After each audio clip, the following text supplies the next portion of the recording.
जब ओटी से बाहर निकलती हूँ तो कम से कम माता पिता और जितने भी अभिभावक हैं उनके चेहरे पे खुशी दिखाई दे कि बच्चा स्वस्थ है, उसे कोई प्रॉब्लम नहीं। हमारा ये दायित्व बहुत बड़ा है।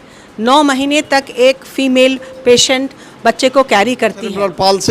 सेरेब्रल पाल्सी क्या होता है कि उसका नस सूख जाता है और भविष्य में बचने के बाद भी विकलांगता आती है, फिजिकल और मेंटल दोनों। तो इसके लिए हम लोगों का बहुत बड़ा इम्पोर्टेंट रोल होता है कि हमारे स्टाफ, बल्कि सभी स्टाफ जो ओटी स्टाफ्स हैं वो लोग वेल ट्रेंड रहे इसको रिससिटेट करने में।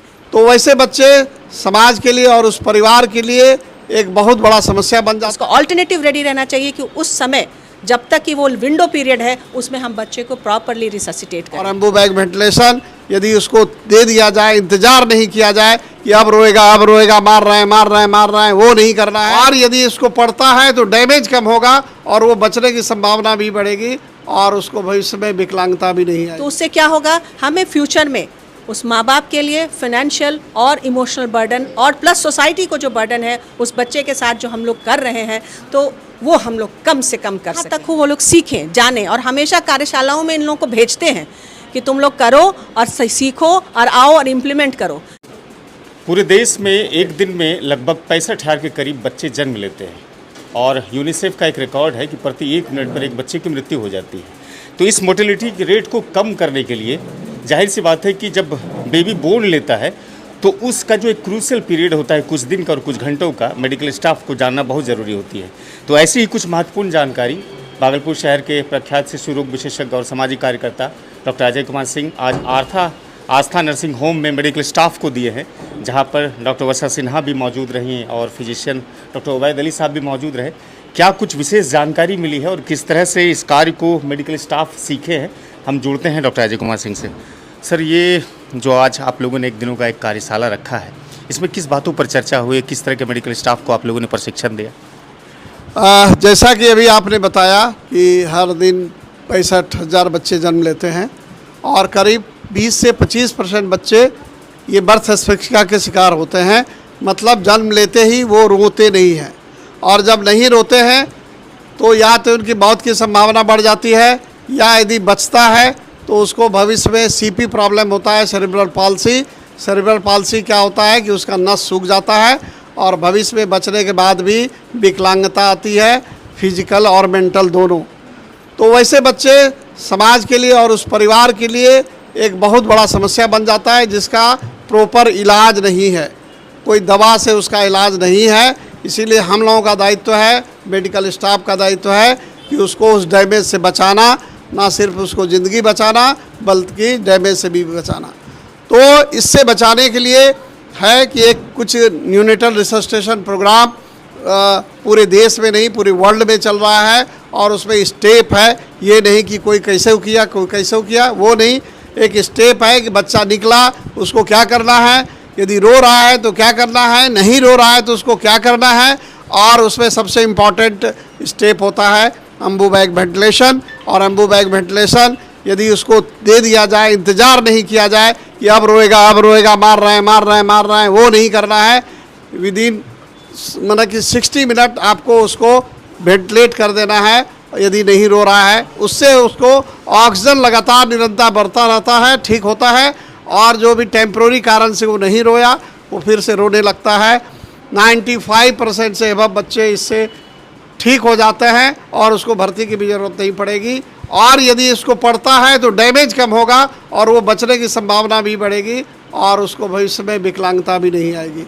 तो इसी प्रोग्राम को आज हम लोगों ने डमी के द्वारा और जो भी नर्सिंग स्टाफ है उनको हम लोगों ने सेमिनार के द्वारा और वर्कशॉप के द्वारा उसको करा के हम लोगों ने बताया कि किस तरह से आप बच्चों का जान बचा सकते हैं और भविष्य सुरक्षित कर सकते हैं। संक्षिप्त में आप सक्शन और सी सक्शन की बात कर रहे थे।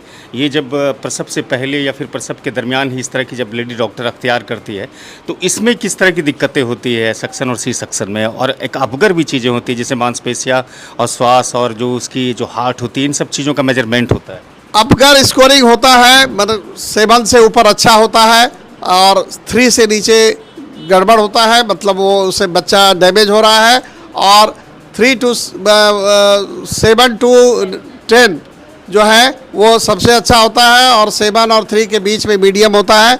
लेकिन उसका असेसमेंट भी ये जरूरी नहीं है। यदि इस तरह से इनिशिएटिव स्टेप ले जाए, वो असेसमेंट यूजुअली डॉक्टर्स कर पाते हैं, स्टाफ नहीं कर पाते हैं, लेकिन ये स्टेप यदि अपनाया जाए तो ऑटोमेटिक उसका रिसस्टेशन हो जाता है। मैडम, जब बच्चा जन्म लेता है तो खासतौर से जो मेडिकल स्टाफ्स होते हैं उसको किस तरह का इंस्ट्रक्शन देते हैं ताकि बच्चे का जो ये होता है मोर्टेलिटी रेट को कम किया जा सके, उसकी मृत्यु दर को कम किया जा सके? क्योंकि सरकार भी इस पर काम कर रही है। भारत में बच्चा जन्म तो लेता है लेकिन मृत्यु दर भी कहीं ना कहीं निराशाजनक ही है। बिल्कुल है ही। हमारा ये दायित्व बहुत बड़ा है। 9 महीने तक एक फीमेल पेशेंट बच्चे को कैरी करती है, तो हमारी रिस्पॉन्सिबिलिटी उतनी बढ़ जाती है ये आजकल के स्मॉल फैमिली नॉर्म्स पे कि उतना फिनेंशियल बर्डन भी पेशेंट पे नहीं पड़े, उतना उन लोगों पे इमोशनल स्ट्रेस भी नहीं पड़े, क्योंकि वो लोग चाहते हैं स्वस्थ जननी और स्वस्थ बच्चा। ये हमारा मोटो रहता है। तो इसके लिए हम लोगों का बहुत बड़ा इम्पॉर्टेंट रोल होता है कि हमारे स्टाफ, बल्कि सभी स्टाफ जो ओटी स्टाफ्स हैं, वो लोग वेल ट्रेन रहे इसको रिससिटेट करने में। कई बार ऐसी समस्या होती है कि जो हमारे मेन स्टाफ्स हैं कभी छुट्टी पर है या आने में लेट हो गई, दूसरा स्टाफ रेडी रहना चाहिए, उसका ऑल्टरनेटिव रेडी रहना चाहिए कि उस समय जब तक कि वो विंडो पीरियड है उसमें हम बच्चे को प्रॉपरली रिससिटेट करें।